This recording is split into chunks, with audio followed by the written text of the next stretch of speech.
आइए मंत्र पाठ कर लेते हैं।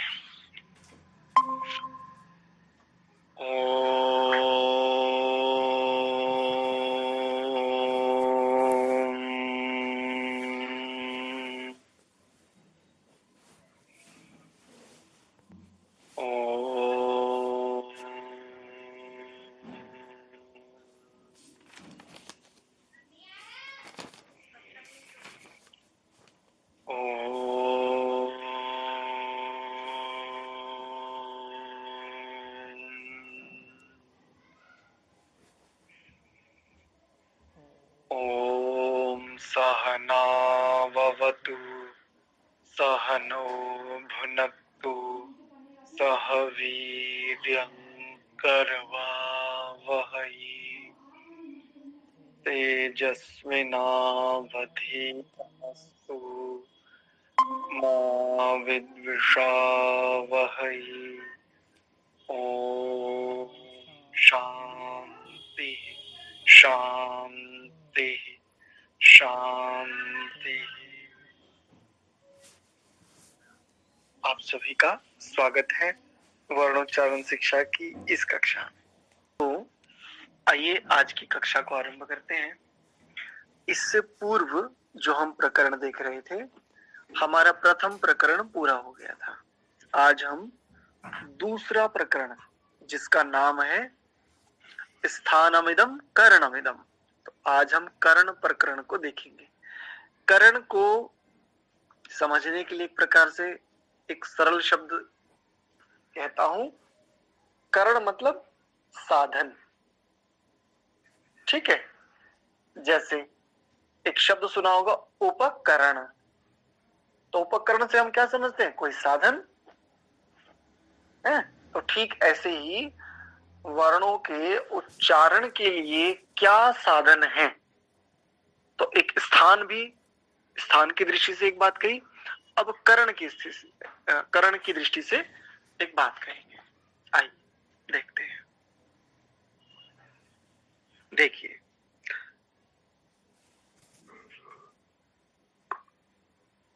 अथ द्वितीयं प्रकरणम, यहां पर एक बात स्पष्ट कर देता हूं। जैसे ये शब्द है यहां पर द्वितीयम, ये किस प्रकार से इसकी संरचना है? तो देखो, हलंत दकार, हलंत वकार, ह्रस्व इकार, हलंत तकार, उसके पश्चात दीर्घ इकार, हलंत यकार और अकार के साथ अनुस्वार। तो हम प्रायः क्या सोचते हैं कि दा में ऊ है, ऊ, द्वि ऐसा बोलते, द्वितीय। वास्तव में ये शब्द जो है द्वि, जैसे एक शब्द है द्वारा, तो द्वारा में हमें प्रायः बहुत कम पकड़ में आता है कि इसमें ऊ उकार कहीं भी नहीं है, वाह है वाह। तो अध द अध व और उसमें दीर्घ आकार, तो द्वारा ऐसा बन जाता है। ठीक इसी प्रकार से द्वितीयम, बहुत सारे लोग इसका बड़ा अशुद्ध उच्चारण करते हैं, द्वितीय बोलते हैं, कुछ द्वितीय, कुछ द्वितीय, ऐसा कुछ द्वितीय ऐसा करते हैं। तो ये सभी उच्चारण बड़े अशुद्ध हैं। द्वितीयम प्रकरणम, ऐसा ये इसका शुद्ध उच्चारण है। यदि केवल इस शब्द को कहूं तो द्वितीयम ऐसा होना चाहिए, या द्वितीय।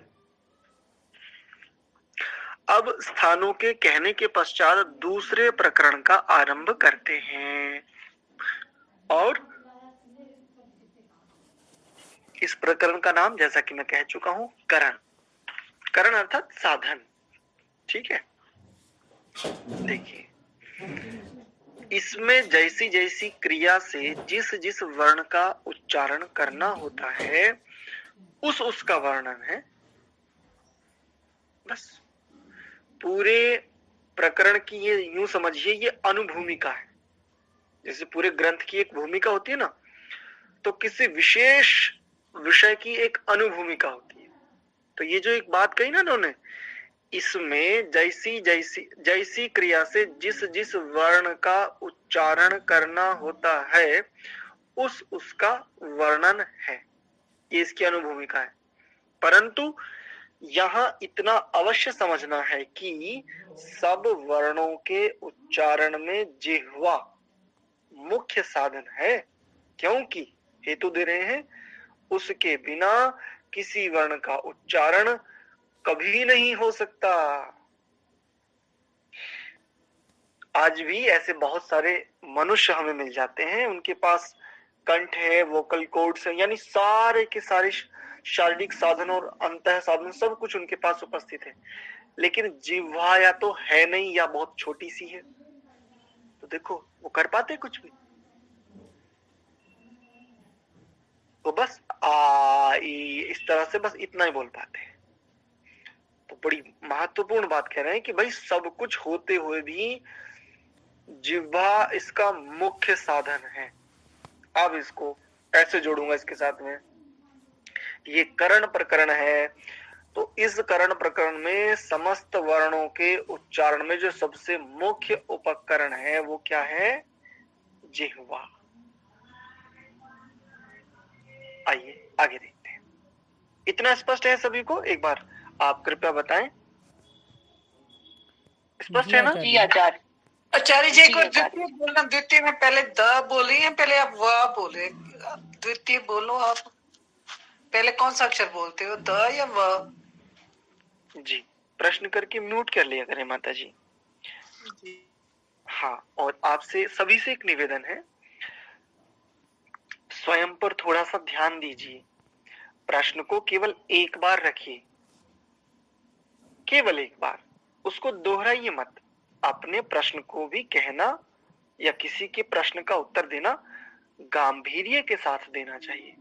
एक ही प्रश्न को या उन्हीं शब्दों को हम बार बार दोहराते हैं तो उसको पुनरावृत्त दोष कहा जाता है। देखिए मोहित जी ने आपको लिख करके भी दिखा दिया है। पहले द यानी हलंत द, उसके पश्चात हलंत व, उसके पश्चात दीर्घ आकार। अच्छा हाँ, द्वि लिखेंगे, द्वितीय लिखेंगे तो उसमें ह्रस्व इकार, ये देखिए, तो द्वितीय ऐसा हो जाएगा। चलिए मोहित जी ने देखिए ये लिख दिया है, हलंत तकार, दीर्घ इकार और हलंत यकार, और यकार के पश्चात भी अकार।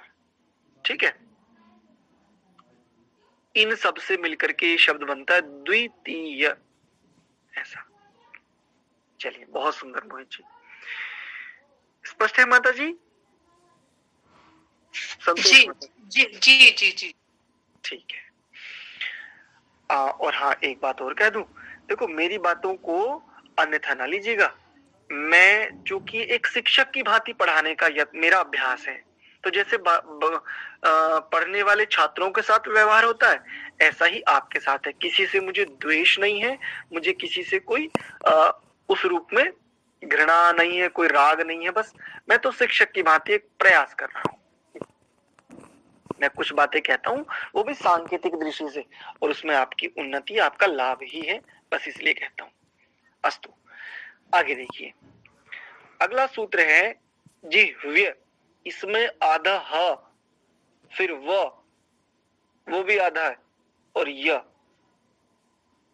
ऐसे जिह्व्य, जिह्वाया ऐसा नहीं बोलेंगे, क्योंकि हाधा वाधा और या में अकार है। तो जिह्व्य, तालव्य, मूर्धन्य दंत्यानाम जिह्वा करणम। आपको यदि स्मरण हो तो प्रथम या संभवतः द्वितीय कक्षा में हमने एक प्रश्न कहा था, पूछा था आपके समक्ष कि एक शब्द है चिन्ह, तो इसमें ना पूर्व में है अथवा हा पूर्व में है। तो देखो वो जो कि त्यों प्रक्रिया आज आप समझ सकते हो। जैसे शब्द है जिह्वा, तो वा बाद में आ रहा है ना, जिह्वा कारणम। जिह्व्य, तालव्य और मूर्धन्य और दंत्य, इन सभी वर्णों का उच्चारण स्थान क्या, करण क्या है, उपकरण क्या है, अर्थात साधन क्या है, तो जिह्वा मुख्य साधन है। पहले बता दिया, सभी जितने भी वर्ण हैं, सारे के सारे वर्णों में जो मुख्य साधन है वो जिह्वा ही है, क्योंकि जिह्वा के बिना उच्चारण तो कभी हो ही नहीं सकता। कुछ कुछ एक विशेष विशेष बातें बताते चलेंगे। देखिए, जिह्वा मुख्य साधन है कौन कौन से, जिह्वा मूलीय, तालव्य, मूर्धन्य और दंत्य वर्णों के। अलग अलग दृष्टि से अलग अलग बातों को कहेंगे। आइए इनके अर्थ को देखते हैं। जिनका अर्थात जिन वर्णों का जिह्वा मूल, तालु, मूर्धा और दंत स्थान है, उनके उच्चारण में जिह्वा मुख्य साधन है। क्योंकि जिस जिस वर्ण का जो जो स्थान कहा है, उसमें जिह्वा लगाने ही से उनका ज्यों का त्यों उच्चारण होता है। यह सामान्य सूत्र है, इसका विशेष विधान आगे कहते हैं। यानी एक सामान्य नियम कह दिया। अब इसी को केंद्र बना करके कुछ बातें स्पष्टीकरण की दृष्टि से और कुछ बातें अपवाद की दृष्टि से दोनों बताते हैं। आइए देखिए, ये स्पष्ट है ना भाई। जो जो वर्ण है इसमें चारों को ले रहे हैं, जिह्वा वर्ण जो है, तालव्य, मूर्धन्य और दंत्य, इन सभी के उच्चारण में जो सबसे मुख्य साधन है, करण है, उपकरण है, वो है जिह्वा। तो वो क्यों है, तो उसका हेतु दिया कि भाई जिस जिस वर्ण का जो जो स्थान है, पिछला प्रकरण स्थान प्रकरण था ना, तो उस स्थान में जिह्वा लगाने से ही उसका उच्चारण वैसा ही हो पाता जैसा कि होना चाहिए। ठीक है, स्पष्ट है यहां तक? जी गौरव जी। अच्छा जी, जिह्वा को अलग तरीके से भी लिख सकते हैं क्या? हाँ बिल्कुल लिख सकते हैं। हकार में हलंत लगा दीजिए और वा को पृथक लिख दीजिए, जिह्वा ऐसा। मोहित जी तनिक लिख करके दिखाइए तो इनको।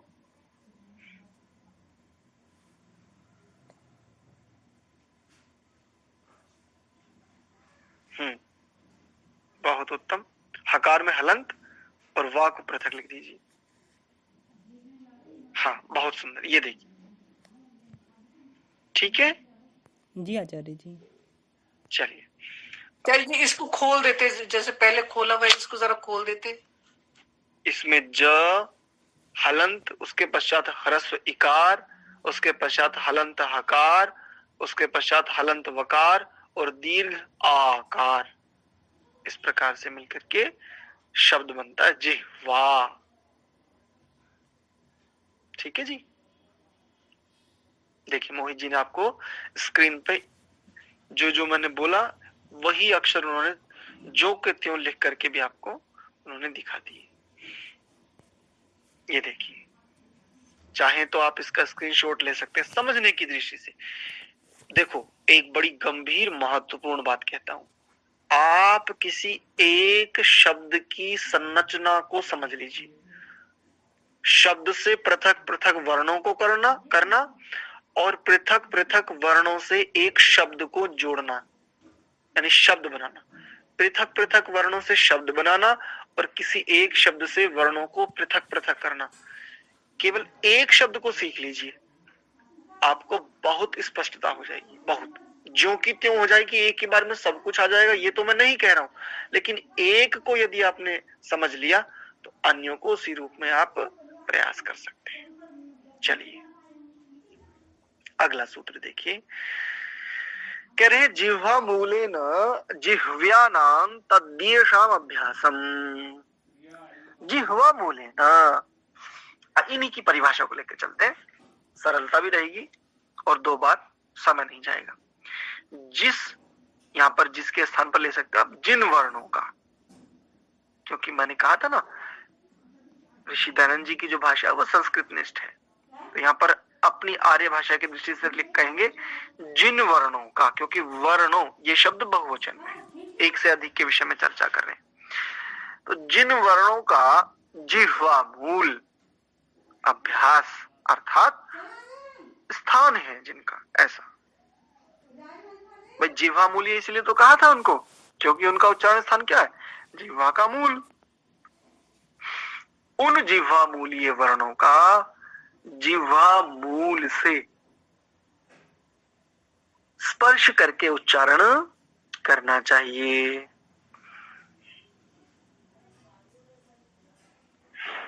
अच्छा, इसमें एक बात और कहिए,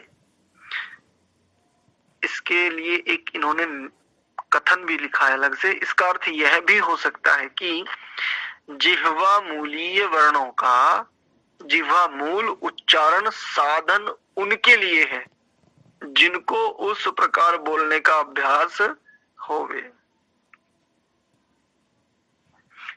ऐसा ये कह रहे हैं। अर्थात जो जिह्वा मूलीय वर्ण है उनका जिह्वा मूल ही साधन है। ठीक है, मुख्य साधन जिह्वा है, लेकिन वो जिह्वा भी कहां पर, जैसे पहले इन्होंने बताया, देखो सूत्र वही है, बस थोड़ी थोड़ी सूक्ष्म बातें हैं, उनको समझते हुए चलना। इस सूत्र के अनुसार बता रहा हूं, जिन वर्णों का उच्चारण स्थान जिह्वा मूल है उनके लिए भी जो करण है, उपकरण है, वो जिह्वा ही है, किंतु जिह्वा मूल, जिह्वा भी कहां पर स्पर्श करेगी, प्रयत्न कहां पर होगा, जिह्वा का जिह्वा मूल की ओर प्रयत्न होगा। बस इतनी सी बात इसमें समझनी। जिह्वा मूल जो जिह्व्य वर्ण है उन वर्णों की दृष्टि से जिह्वा मूल ही उनका स्थान रहेगा। तो करण क्या रहेगा, तो करण जिह्वा रहेगी, लेकिन जिह्वा भी किस रूप में, तो जिह्वा मूल ही, जिह्व्य वर्णों का जिह्वा के मूल से ही उच्चारण होगा, यही उसका करण भी है, साधन भी है। आगे देखिए। हाँ जी, शोभा माता जी कुछ पूछना चाहते हैं? हरि ओम, नमस्ते। जी नमस्ते। इसका उदाहरण का रहेगा या कुछ और है? उदाहरण बता दीजिए। अच्छा, हाँ, ये बड़ी अच्छी बात आपने कही कि भाई प्रत्येक सूत्र को पढ़ाते समय यदि आप हमें उदाहरण बताते हुए चलेंगे तो हमारे लिए बहुत थोड़ी सरलता हो जाएगी। बिल्कुल ठीक है, आइए बता देते हैं। हमने एक सूत्र पढ़ा था, अकूह विसर्जनीया कंठ्या, ये एक सामान्य नियम कर दिया। उसके बाद इन्होंने हविसर्जनीया वुरस्या वेकेशाम और जिह्वा मूलियो जिह्व्यः, ऐसा कह करके कुछ एक बातें इन्होंने कही थी। फिर एक अलग सूत्र पढ़ा था, का वर्ग रिवर्णश्च जिह्व्यः। तो देखो, जब हम बोलेंगे का, जब हम का बोलते हैं, आंख बंद कीजिए आप एक बार अपनी। जिस समय हम का इस वर्ण का उच्चारण करते हैं तो इस समय आपकी जिह्वा का जो मिडिल पॉइंट है ना, उस मिडिल से भी थोड़ा सा और कंठ की ओर जाइए, तो वो, और वो किसको स्पर्श कर रहा है, वो आपके ऊपर कंठ, ऊपर जो काकल्क प्रदेश जिसको कहा था उसको स्पर्श कर रहा है। क, देखो क, बिल्कुल यही इसका साधन है। यानी जिह्वा साधन है, लेकिन कहां पर जिह्वा, तो जिह्वा भी स्थान, जिस वर्ण का जो स्थान है, जिह्वा साधन होते हुए भी वहीं पर जो स्थान जिस वर्ण का कहा वहीं पर उसको स्पर्श करेगी, वहीं पर प्रयत्न होगा। तो निश्चित सी बात है, साधन जिह्वा ही है। अब स्पष्ट है माता जी? हाँ जी, बहुत बहुत धन्यवाद। कोई बात नहीं, ठीक है। अगला सूत्र देखते हैं। किसी और का तो इससे संबंधित कोई प्रश्न नहीं है, हो तो निसंकोच पूछिए आप। किसी और का नहीं है? चलिए, बहुत सुंदर। अब विषय बहुत सरल है वैसे, अब उसमें कोई बहुत अधिक कठिनता भी नहीं है। आइए अगला सूत्र देखते हैं। जिह्वोपाग्रेण मूर्धन्या नाम। बिल्कुल जो ऊपर सूत्र पढ़ा है ना हमने, बिल्कुल वैसा ही है। कह रहे हैं जिह्वोपाग्रेण, जिन वर्णों का मूर्धा स्थान कहा है उनका उच्चारण जिह्वा के ऊपर वाले अग्रभाग से मूर्धा को स्पर्श करके करना चाहिए। अर्थात क्या समझे? तो देखो बिल्कुल एक पंक्ति में स्पष्ट करता हूं इस पूरे सूत्र को। जैसे पिछले सूत्र में जो जिह्वा मूलीय वर्ण है या जो जिह्व्य वर्ण है, उनका जो उपकरण है, जो साधन है, जो करण है, वो क्या है? जिह्वा ही है। लेकिन किस प्रकार से? तो जिस प्रकार से उनका जिह्वा मूल था स्थान और वहीं पर वैसी ही क्रिया, तो ठीक ऐसे यहां पर भी क्या हो जाएगा? मूर्धा, बस वहां पर जिह्वा था या जिह्वा मूल था, बस जिह्वा मूल शब्द के स्थान पर यहां पर मूर्धा ले आइए, बस इतना सा अंतर करना पड़ेगा। इनका स्पष्टीकरण तो कह रहे हैं जिन वर्णों का मूर्धा स्थान कहा है उनका उच्चारण जिह्वा के ऊपर वाले अग्रभाग से मूर्धा को स्पर्श करके करना चाहिए। ठीक है, अगला सूत्र देखिए, जिह्वाग्राधः कर्णम वा। और इसी में दूसरा पक्ष भी है, ये जो ऊपर सूत्र पढ़ा ना उन्होंने, जिह्वोपाग्रेण मूर्धन्या नाम, तो इसी का एक अपवाद सूत्र भी ये प्रस्तुत कर रहे हैं। कह रहे हैं जिह्वाग्राधः कर्णम वा, जिह्वा अग्र अधः कर्णम वा, ऐसा पदच्छेद होगा, जिह्वा अग्र अधः। तो इनके उच्चारण में दूसरा पक्ष यह भी है कि जिह्वाग्र, जिह्वा के अगले वाले अग्र, जिह्वाग्र के अगले भाग के अधोभाग से, यानी जिह्वा के आगे के, अधो कहते नीचे, निचले भाग से मूर्धा को स्पर्श करके उच्चारण करना योग्य है। जैसे ट, देखो कितनी सुंदर बात कही है, क्योंकि जब हम टा का उच्चारण करते हैं तो जिह्वा का अग्रभाग तो स्पर्श करता है मूर्धा को, लेकिन निचला भाग करता है, ऊपर वाला भाग नहीं करता। स्पष्ट है ना? विपिन जी स्पष्ट है? चलिए जी, शोभा माता जी। मूर्धा स्थान स्पष्ट नहीं है, एक बार फिर से समझा दीजिए। कल परसों आप बताए थे लेकिन मैं नहीं समझ पाई थी। ठीक है, मूर्धा को मैं आपको कोई स्थान चिन्हित नहीं कराऊंगा। मूर्धा के लिए बस एक छोटा सा नियम स्मरण रखें, ट वर्ग को ध्यान रखिए। ट वर्ग, ट ठ ड ढ ण, और र और मूर्धन्य षकार, यानी ट याद रखिए, केवल ट, ये मूर्धा स्थान है। इसके आसपास का लगभग 2-2.5 सेंटीमीटर के आसपास का जो भाग है ऊपर नीचे,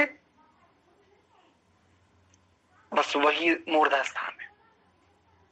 ठीक है जी। जी मोहित जी। तालव्य भी तो वहीं पे उसी के आसपास है। तालव्य से थोड़ा सा नीचे आ जाता है, दांतों की ओर को। अच्छा, उससे नीचे है, ठीक है, समझ। मसूड़ों की ओर को तालव्य हो जाता है, और जो तालव्य से बिल्कुल नीचे यानी मसूड़ों पे और दांतों पे ले आओ तो वो दंत्य हो जाता है। जी मोहित जी। अरे जी, एक प्रश्न यह है कि 46वें सूत्र में तो ये कहा कि जिह्वा के अग्र का भी ऊपर का भाग, ऊपरला भाग, ठीक है, और नीचे जो 47वां जो सूत्र है उसमें भी जिह्वा का अग्रभाग ही है लेकिन अधोभाग कहा है। बिल्कुल तो ठीक है। दोनों में एक चीज कॉमन है, वो है अग्रभाग, लेकिन ऊपर वाला जो सूत्र है उसमें ऊपरला भाग, और जो 47वां सूत्र है उसमें अधोभाग कहा है। तो जब हम बोलकर देख रहे हैं मूर्धा में, जब ट वर्ग को बोलते हैं तो चाहे तो जीभ को घुमाकर बोल लें, चाहे सीधी की सीधी ऊपर स्पर्श करके देख लें। तो इनकी बात ये है। अभी आप कह रहे थे कि केवल नीचे का ही भाग लगता है। नहीं नहीं, मैंने ऐसा नहीं कहा, और यदि ऐसा कहा तो शायद वो असावधानी वशात कहा गया होगा। यद्यपि मैंने ऐसा नहीं कहा, फिर भी यदि ऐसा कह दिया है तो शायद वो हो गया होगा। मैंने ये कहा कि प्रथम सूत्र जो था जिह्वोपाग्रेण मूर्धन्य नाम, जिह्वा उपाग्रेण उप अग्र, जिह्वा उप अग्र और तृतीय विभक्ति का प्रयोग हो जाएगा तो जिह्वोपाग्रेण ऐसा बनेगा। तो जिह्वा के उप और अग्र, उप यानी ऊपर और अग्र यानी आगे का, इससे। और नीचे वाले सूत्र में कहा जिह्वा अग्र अधः कर्णम वा, ये तो दोनों ऊपरले भाग से भी और निचले भाग से भी। देखो मैं आपको दिखाता हूं, तनी प्रकाश थोड़ा सा कम है फिर भी मैं आपको दिखाता हूं। मेरी वीडियो आपको दिख रही है? तो देखो जैसे हमारी, मोहित जी एक बार आप डाउन कीजिए। हाँ ठीक है, बस ठीक है, यही ठीक। जैसे हमारी जिह्वा होती, देखिए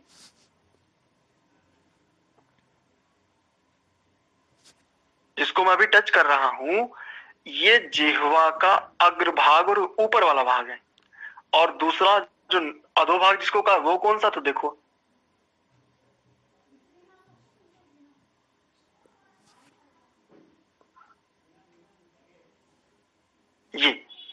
ये है अधोभाग। इन दोनों को अब वर्ण बताता हूं वो कौन सा वर्ण है, कैसे पकड़ में आए कि दोनों होते हैं। तो देखो टा, जब आप टा बोल रहे हो तो आपकी जिह्वा का जो बिल्कुल आगे का अग्रभाग है वो नीचे की ओर से टच हो रहा है, टा यानी जिह्वा मुड़ करके जा रही है और तब स्पर्श कर रही है। और रा बोलो, रा में ऊपर वाला भाग स्पर्श हो रहा है, बस यही अंतर है। इसलिए इन्होंने दोनों को अपने इस ग्रंथ में स्थान दिया। ठीक है जी? जी स्पष्ट हो गया। चलिए आगे देखिए, अगला सूत्र है कौन सा था? जिह्वाग्राधा कर्णम। हाँ, आगे कह रहे हैं जिह्वाग्रेण दंत्यानाम। क्या है? जिह्वा अग्र और तृतीय विभक्ति हो जाएगी तो जिह्वाग्रेण, जैसे रामेण है, तो जिह्वाग्रेण दंत्यानाम। कह रहे हैं जिह्वा का जो अग्र है उसके द्वारा दंत्य जो वर्ण है उनका ये करण है। क्या? देखिए जिन वर्णों का दंत स्थान कहा है, यानी जो दंत्य वर्ण है, इसको दो प्रकार से समझ सकते हो। जिन वर्णों का दंत्य स्थान कहा है, या तो ये बात समझ लीजिए, या जो दंत्य वर्ण है ये बात समझ लीजिए, कोई सा भी एक समझ लीजिए। उनका उच्चारण जिह्वा के अग्रभाग से दांतों को स्पर्श करके ही करना चाहिए। अब देखो प्रायः यदि हम बिना गुरुमुख के पढ़ते तो हमें शंका उत्पन्न होती है, जैसे मुझे स्वयं हुई, मैंने स्वयं से पढ़ा है। ये जिन आचार्यों ने मुझे पढ़ाया था उन्होंने मुझे संभवतः 1.5 या 2 दिन में पूरी वर्णोच्चारण पढ़ा दी थी। मात्र 1 घंटे की कक्षा लेते थे आचार्य जी, और 1.5 घंटे में बोले हो गई आपकी। तो मैंने स्वयं से पढ़ा है परमात्मा की कृपा से, तो मुझे स्वयं शंका हुई, इसलिए मैं वही आपको की दृष्टि से भी रख रहा हूं। जब हम स्वयं पढ़ते तो हमें ऐसा लगता है कि भाई प्रकरण का नाम है करण, साधन प्रकरण, तो यहाँ पर साधन का तो कोई उल्लेख है ही नहीं। भाई इस वाले सूत्र को यदि देखें जिह्वाग्रेण दंत्यानाम, तो इसमें कह दिया कि भाई जो दंत्य वर्ण उनका उच्चारण जिह्वा के अग्रभाग से दांतों को स्पर्श करके करना चाहिए, जिह्वा के अग्रभाग से। ऐसा लगता है कि भाई ऊपर वाले में जिह्वा के अधोभाग से मूर्धा को स्पर्श करके, ऊपर वाले में जिह्वा के ऊपरले वाले अग्रभाग को मूर्धा को स्पर्श करके, ऐसे तो प्रायः शंका उत्पन्न होती है। कारण क्या है इसमें? फिर उपकरण साधन क्या है? और इसका समाधान जिह्वा कितना, हाँ केवल जिह्वा नहीं कहेंगे, सुनिए उत्तर। रुको तो सही, आप बता रहे हैं बहुत अच्छा है, प्रयास अच्छा कर रहे हैं, लेकिन पूरा ये अधूरा प्रयास है। सुनो उत्तर, जो कहा है ना बस वही उसका उपकरण है। जिह्वे वर्ण है तो उसके लिए जिह्वा तो है ही, क्योंकि यदि जिह्वा ना हो तो जिह्वे वर्ण कैसे हो? तो जिह्वा मूल ही उसका कर्ण भी है, जिह्वा का मूल ही उसका कर्ण भी और वही उसका स्थान भी है। ऐसे ही जिह्वा से मूर्धन्य यानी स्थान मूर्धन्य वर्णों की दृष्टि से कह रहा हूं, तो जिह्वा साधन है। और कहां पर मूर्धन्य वर्ण कब प्रकट होंगे? जब जिह्वा मूर्धा स्थान में जाकर के वो क्रिया करेगी जो करनी उसको अभीष्ट है। ऐसे ही इस वाले सूत्र में देख लीजिए कि वह जिह्वा का जो अग्रभाग है वो दांतों को स्पर्श करके जिन वर्णों को उच्चारित करता है वो दंत्य वर्ण कहते हैं। तो इसमें भी जिह्वा ही, जिह्वा के अग्रभाग यही साधन है, यही इसका करण है।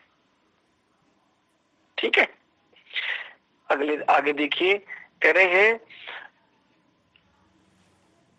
वैसे इसमें एक और सूत्र हमें मिलता है, शेषाः स्वस्थान करणाः, ऐसा भी एक सूत्र हमें इसमें प्राप्त होता है। कहते हैं जो शेष बच गए हैं उनके अपने स्वस्थान उनके करण है। ठीक है, और एक और सूत्र ऊपर मिलता है जैसे जिह्वा मूलेन जिह्वानाम तद्देशः अभ्यासम और जीवो पागरेण मूर्धन्य नाम, इन दोनों के मध्य में एक और हमें सूत्र प्राप्त होता है अन्य पुस्तक में, तो जिह्वा मध्येन तालव्यानाम, क्योंकि तालव्य का नहीं बताया ना इन्होंने, तो एक और सूत्र हमें प्राप्त होता है जिह्वा मध्येन तालव्यानाम। जैसे माता जी का प्रश्न आया था ना विशोभा माता जी का कि जी तालु का कैसे निर्धारण हो, तो देखो उन्होंने कह दिया जिह्वा का जो मध्य भाग है वो तालु, और तालव्य वर्णों के लिए है, देखो आपकी इस पीडीएफ में नहीं है लेकिन मैं बता रहा हूं अपनी ओर से, क्योंकि तालु पर इन्होंने कोई बात नहीं कही, कहनी चाहिए थी, क्योंकि ऊपर वाले 44वें सूत्र में देखें सबसे ऊपर वाले में अथ द्वितीयम प्रकरणम, इसके नीचे जो सूत्र है जिह्वे तालव्य, तो यहाँ पर भी जो उन्होंने प्रतिज्ञा की है, यहाँ पर 4 की प्रतिज्ञा की है, जिह्वे तालव्य मूर्धन्य और दंत्या नाम, इन 4 की प्रतिज्ञा की है। तो 3 तो बता दिए इन्होंने, लेकिन तालु से जो बोले जाने वाले वर्ण है यानी तालव्य वर्ण, उनका कोई सूत्र हमें इसमें नहीं मिला। तो वो सूत्र चाहे तो आप नोट कर सकते हैं, शीघ्रता से लिख लीजिए, जिह्वा मध्येन तालव्यानाम। मैं एक बार पुनः दोहरा देता हूं, चाहे अपनी पुस्तक में नोट कर लीजिए, आपके पास कोई भी पुस्तक होगी आपको ये सूत्र उपलब्ध नहीं होगा, इसलिए नोट कर लीजिए। पुनः दोहराता हूं, जिह्वा मध्येन तालव्यानाम। तो जो जी तनिक रुकिए, मैं अच्छा तनिक रुकिए। तो तालव्य वर्णों का जो साधन है, उपकरण है, वो जिह्वा है, लेकिन जिह्वा का कौन सा भाग माने, क्या संपूर्ण जिह्वा? तो तालव्य वर्णों के लिए जिह्वा का मध्य भाग उसके लिए साधन है। बस इतना सा इसका अर्थ है। जी अब पूछिए, आपका क्या प्रश्न है? हाँ जी आचार्य जी, अभी आप बता रहे थे कि हमारा जो तालव्य है वो दांतों के पास वाला जो पोर्शन है वो तालव्य है, उसके बाद वाला मूर्धन्य है। तो अभी आप कह रहे हो कि जीवा का जो सेंटर पार्ट है वो हमारा तालव्य है, तो ये कैसे भी? थोड़ा सा ठीक है, अच्छा प्रश्न उठाया। वैसे थोड़ी से विषय की गंभीरता में जाएंगे तो आपको स्पष्ट होगा। मैंने ये कहा जहां से आप टा बोलते हैं ना, टा, तो टा देखेंगे तो आपका जो तालु है, पूरा का पूरा तालु जिसको आप कहें, तो उसके बिल्कुल मिडिल पॉइंट में नहीं टच कर रही है, मिडिल से भी ऊपर की ओर टच कर रही है, कंठ की तरफ। मैंने उसको मूर्धा कहा, ट। तो आप स्वयं एक बार उच्चारण करके देखिए, ट क्या इस वर्ण के उच्चारण करने में आपकी जिह्वा आपके तालु के मध्य भाग को स्पर्श कर रही है, मध्य के भी ऊपर कर रही है? तो मैंने उसको कहा था कि वो मूर्धा है, वो मूर्धन्य। आचार्य जी दोनों भागों को टच करते हैं, स्टार्टिंग को भी टच करते हैं तो आगे को भी करती है, तो अगर जीभ मोड़ने भी नहीं पड़ते तब भी वो कर देती है। तो पहले आगे आगे टच करते तो पीछे तक भी ले जाते तो कर देती है। तो रुकिए, पहले पूरी बात पीछे तक भी कर देते, मिड में, पीछे के मिड में और स्टार्टिंग में भी कर देती, दांतों के पास भी करती है और आगे तो भी मिड में जाके कर देती है टा के लिए। पहले पूरी बात सुनिए, पूरी बात होने दीजिए, फिर आप प्रश्न कीजिए, ठीक है? मैं ये कह रहा हूँ। आचार्य जी आवाज बड़ी दूर चली गई है आपकी। अच्छा, अभी ठीक है? मैं ये कह रहा हूँ। आचार्य जी कम है आवाज आपकी। आप अपने फोन की आवाज बढ़ाइए, मेरी यहाँ ठीक है। ठीक है ठीक है ठीक है। मैं ये कह रहा हूँ, टा जब आप इस एक अक्षर का उच्चारण करते हैं तो जहां पर इस समय जिह्वा का स्पर्श है ना, वो आपके तालु के मध्य भाग में नहीं है, मध्य से ऊपर है। और मध्य से ऊपर जहां पर स्पर्श हो रहा है उससे और भीतर कंठ की ओर चले जाइए थोड़ा, इसको मैंने कहा मूर्धा। इससे थोड़ा सा नीचे आ जाएंगे, जिसको मैंने कहा इससे थोड़ा नीचे, तो वो मध्य भाग, उसको मैंने कहा तालव्य भाग है। और उसके नीचे अर्थात दांतों का मूल या मसूड़े, सरलता से बता रहा हूं, तो उसको मैंने कहा ये दंत्य वर्णों के लिए स्थान है। ऐसा पुस्तक में नहीं है, लेकिन चूंकि आपको थोड़ा स्पष्ट हो जाए, और इसलिए मैंने कहा था कि जहां से ट इस वर्ण का उच्चारण आप कर रहे हैं णा, तो णा में देखो जहां पर जीवा स्पर्श कर रही है आपकी, ठ, इन वर्णों को देखेंगे तो ये मूर्धा और च, छ, ये तालु, और त, थ, द, ये दंत। अब स्पष्ट है? आचार्य जी णा में भी णा में तो जीभ का आगे भाग पॉइंट वाला उठता ही नहीं है, वो तो दूसरा हिस्सा पॉइंट के बाद वाला उठता है ना। ये विषय इतना सरल और इतना सहज नहीं है कि केवल एक बार सुन लेने मात्र से आपको प्रत्यक्ष हो जाएगा और आप ये कह देंगे कि हाँ हस्तामलकवत मैं इसको जान गई। इस विद्या को गुरुमुख से सुनना पड़ता है और स्वयं हमें उसका पारायण करना पड़ता है, उस पर हमें काम करना पड़ता है, तब विद्या प्रकाशित होती है, तब हमें विद्या यूं कहूं कि अपना स्वरूप प्रकट करती है। एक बार में स्पष्ट नहीं होगा। आपका जो प्रश्न है मैं उस प्रश्न का पर उत्तर दे देता हूं, किंतु परिश्रम साध्य है विद्या। एक बार में समझा दिया जाए और आपको सारा कुछ स्पष्ट हो जाए आवश्यक नहीं है, उस पर हमें स्वयं काम करना होता है। जो आप कह रहे हैं ना, इस णा की साउंड को प्रोनाउंस करने के लिए जो एक प्रोसेस है, उस प्रोसेस को यदि समझे तो कम से कम 20 मिनट लगेंगे मुझे इस पे व्याख्यान देने में, और 20 मिनट में भी मैं आपको समझा पाऊं, ये हो सकता है परमात्मा की बहुत बड़ी कृपा हो। इसलिए सांकेतिक रूप में बड़ी सरल बात कही है, बहुत समझने की, सरल से सरल बुद्धि भी उसको अवश्य समझने का यत्न करेगी। बड़ी सरल सांकेतिक भाषा में एक बात कही है मैंने, किसी पर्टिकुलर किसी आप लेटर को मत पकड़िए, एकाकी वर्ण को पकड़ करके मत बैठिए, उससे मिलते जुलते, जैसे मूर्धन्य वर्ण कोई एक थोड़ी है, मूर्धन्य वर्ण तो लगभग 9 या 10 है ना, तो इनमें से एक दूसरे को देख लीजिए, एक समझ में नहीं आया दूसरा उठा लीजिए, दूसरा नहीं तीसरा ले लीजिए, चौथा ले लीजिए, इस रूप में तब स्पष्ट होता है। रहा प्रश्न आपका मूर्धन्य जो णकार है, तो देखो इसके लिए मैं बच्चों को खेल खिलाता हूँ, अणा अणा अणा अणा अणा अणा अणा अणा अणा अणा अणा, इस रूप में, या अण। अब जब आप अण बोलते हैं तो देखो अंतिम ध्वनि में जो आपका स्पर्श है ना, तो जिह्वा आकर के जैसे पटकते हैं ना, कपड़ा पटकते धोबी, उस प्रकार से पटक रही है जिह्वा मूर्धा में जाकर के, और टा का उच्चारण करने में मुड़ करके जा रही है। तो स्थान तो मूर्धा ही है ना, जिह्वा की स्थिति बदली है।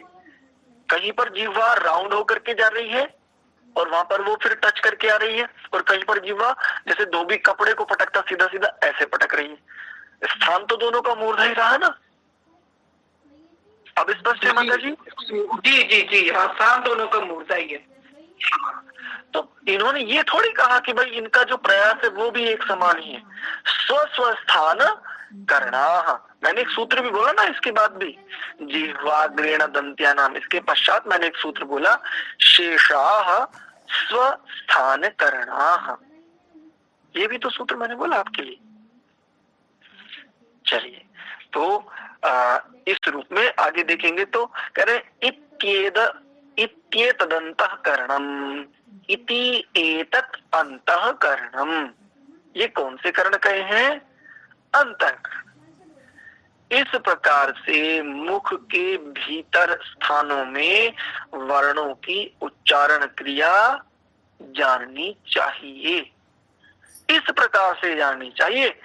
ये नहीं कहा कि बस जो कह दिया ये अंतिम है, ठीक है, कह रहे इस प्रकार से जाननी चाहिए, अर्थात आगे भी हमें बहुत कुछ परिश्रम करना पड़ेगा।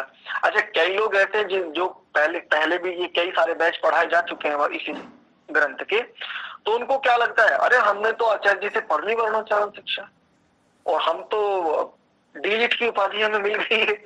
अरे भैया, तुम तो छोड़ो, तुम तो मुझसे पढ़े हो, डीलिट की उपाधि तो आज तक मुझे नहीं मिली, जो पता नहीं कितने बार इसको पढ़ा चुके हैं। मैं स्वयं हर बार कुछ ना कुछ नया मिलता है मुझे जब मैं इसको पढ़ाता हूँ, तो डीलिट की उपाधि तो आज तक मुझे नहीं मिली। अस्तु। ठीक है, तो कह रहे हैं इति एतत् अंतःकरणम्, कि भाई ये सभी क्या है, मुख के भीतर स्थानों में वर्णों के उच्चारण की क्रिया इस प्रकार से जाननी चाहिए।